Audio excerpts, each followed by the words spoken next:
Broadcasting live from the Business RadioX studios in Atlanta, Georgia, it's time for GWBC Radio's Open for Business. Now, here's your host. Lee Cantor here, another episode of GWBC Open for Business, and this is going to be a good one. Today we have with us Christi Powell with 84 Lumber Company. Welcome, Christi. Hi, thank you for having me. Well, before we get too far into things, tell us about 84 Lumber Company. How you serving folks?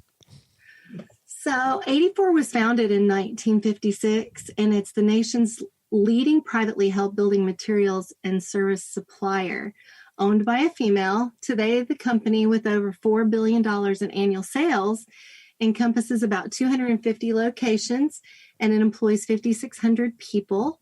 And we just love to provide professional service to each and every customer. So now, was it always women-owned? What's the kind of backstory for the company? So Joe Hardy, along with his brothers, founded the company in 1956, and it was a cash and carry contractor type thing.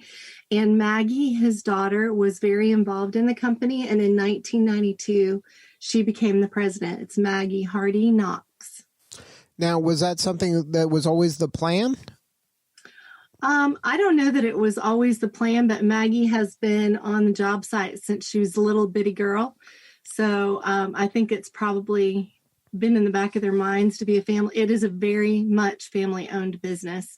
And I think Maggie's always had an interest in it, yes. Now, is the customer for 84 Lumber, is it an individual consumer or is it a builder or is it both? So we have always served residential and commercial customers. Also, we do have some walk-in traffic, but we really concentrate on the builder and the commercial builders as well. So now, what does a relationship with a builder look like? They just know about you, so you're the kind of a preferred vendor, or how do you kind of serve the builders? Yeah, so we have stores in 250 locations, like I mentioned, and we have salespeople there who serve the builders in the areas, and we provide all materials, framing, lumber, siding, windows, doors, interior doors. We also have 33 manufacturing facilities that build roof trusses and wall panels, and we just have great service, and with it being family-owned, it's a different culture than any of the other lumber yards across the United States or any other suppliers. We're set apart from some of the larger lumber yards, but we are different from the big box stores because we are family-operated, and that's how the business really thrives. So, what's an example of the 84 Lumber way as opposed to maybe one of the big boxes? What are you doing that sets yourselves apart? So we can order anything that our customers need in a quick amount of time. We have a lot more experience. In a store, you would typically have over 100 years of experience from sales associates in a store. We typically don't have a lot of turnover, and our sales people are focused on driving sales and serving the customer in the best way that they can. So it sounds like you have a very kind of, it's almost a partner relationship rather than a vendor relationship. Yes, absolutely. We have partnerships with our customers and also with our vendors. And we do try to support the community, smaller businesses in the community. We try to help them and lift them up. And it's important for us to be involved in the community projects as well. So what's an example of how you serve your community? So just recently, there was Women in Construction Forum group. There are 14 of us in that group. We actually came together and we built a counter for the Safe Harbor in Taylor, South Carolina. Wow. So that must have been pretty rewarding. It was. It was awesome. It was more rewarding just to see the smiles on their faces. Now, what was the kind of catalyst for starting that group, that Women in Building group? Rachel Beltry and Angela Gardner they're the founders of the group. And it's really just women who want to serve the community. We want to mentor to other women. in the construction industry, and just be able to have that one-on-one conversation about daily lives of women in construction. Now, were you involved at the start of the group, or did you join after it had been around a little bit? It had just started, but yes, I was one of the later members that started. So now when you get involved with the group, was that something that you're there to kind of share your leadership from being, in one of the big players' seats there? Or is it something that you're able to just kind of plug into your customers? What are you getting out of it?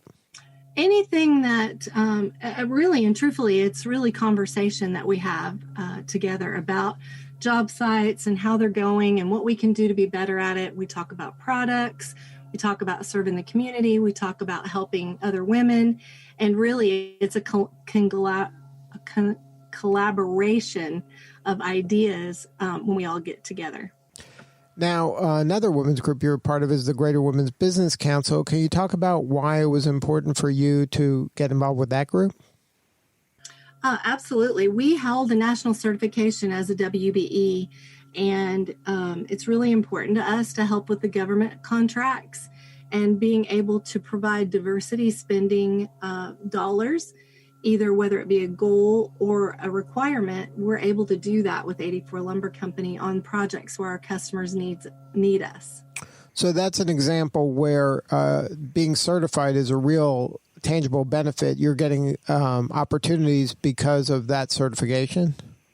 We do get opportunities, but more than anything, our customers need their vendors to qualify for some projects that they're working on. That's why Maggie decided to get her certification, is because we have customers that are doing projects that require diversity spend dollars, and if they can't meet that, then they're not able to qualify to bid the job.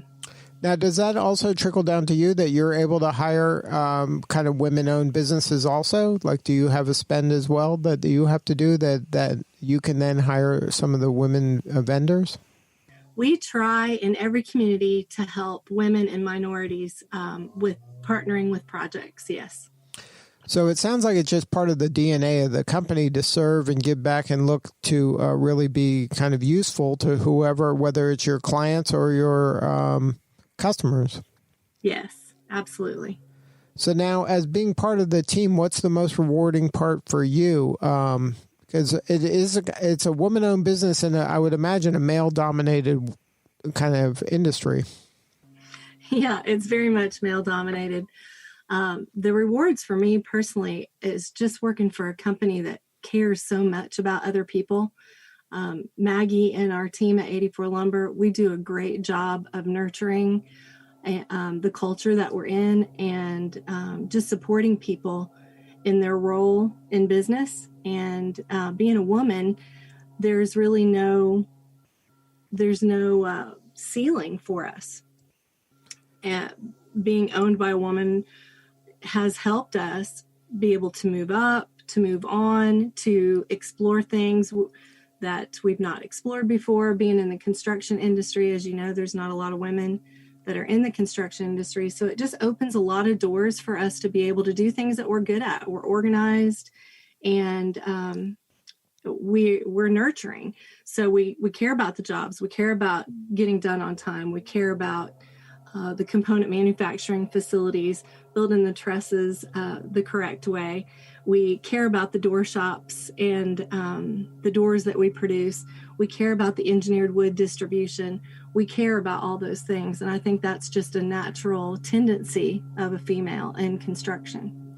So now, when you're working with 250 locations, how do you manage that? That seems very complex. Well, I'm still working on that one. Can I get back to you in a few months? So all those individual locations are customers, right? All of those individual locations are, there's a store manager that's ahead of it, and they have salesmen and coordinators and managers in training, and we're always looking for good people. But as far as the corporate level goes, we support all of those 250 stores and anything that they might need when it comes to the WBE certification that Maggie holds with 84 Lumber.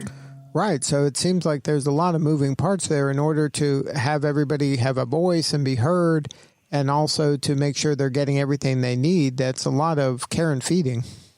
It is. We have a great corporate office and a lot of teamwork. We call it Team 84. And it speaks to the culture that you're trying to create, that environment that everybody does feel part of the team. Right. Yes. We feel like family, and it doesn't take long to feel like family. So now, what do you need more of? How can we help you? So we've opened up some commercial hubs recently. We had several, and now we're opening up 8 more commercial hubs. So we're really focusing on multifamily. So anybody that's in the multifamily construction industry would be a great help for me and 84 Lumber Company. We have a lot of commercial estimators, project managers, over 100 superintendents all across the United States at our commercial hubs, and the experience that we have in those hubs is outstanding. And we are really good at estimating, getting bids in on time, and making sure that we finish on time as well. Good stuff. And if somebody wanted to learn more, have a more substantive conversation with you or somebody on your team, what's the website? 84lumber.com. And we also have a social media presence with every social media platform. Please follow us and like us. And that's the number 8, the number 4 Lumber? Yes. Good stuff. Well, thank you so much, Christi, for sharing your story today. Thank you, Lee. I appreciate your time today. Have a great day. All right. This is Lee Cantor. We'll see you all next time on GWBC Open for Business.